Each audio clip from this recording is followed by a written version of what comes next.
एते सारा पैसा देकर मुई पूरा तो सत हो जासी। सकालू सकालू मुई पले जासी बरगढ़ के मोर दीदी लाई जैकेट आनबार लगी।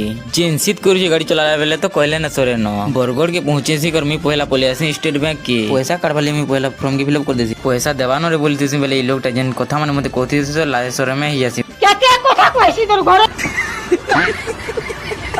पर मैं पैसा निकरी पले आसी। शर्ट पैंट देख पाली मैं पहला पले आसी जुडियो में। आज तो बने कर पैसा धरी जाय न आज तो बने कर शर्ट पैंट घिनी करी निमरी बुआ आसुन साल तो मैं पहला हीरो को लेके जैकेट पिनी देसी। जैकेट पिनी साला बाद मैं ब्लैक कलर टी शर्ट लगे देसी। ब्लैक कलर शर्ट पिनी साला पर मैं बैगनी कलर शर्ट पिनी देसी। बुआरे बुआ टुकेल फसबे न आज जेंदा देखु छै जी बड़ा हरामी हो बेटा। काना घिनबो खोड़े शर्ट की 1200 बुआ गो मोर गेंदा घिने नहीं बारे घिन ले मैं चार खड़ घिनी 1200 की वही पले आसी बरगढ़ सखुआ को दाम सखुआ नबार लगी। सखुआ घिनी गुना सारसी कर मैं पले आसी जैकेट घिनबार लगी मोर दीदी लगी। जेंदा जैकेट माने देखो देखन सुंदर भीतर मेला है। ई पिंक कलर जैकेट मते भल लागसी पूरा लगे देखसी बुआ गो मोर बुआ जी है पूरा मुई। ब्लैक कलर जैकेट मते भल लागसी मोर दीदी लेबेले मैं जैकेट पैक करे मगा।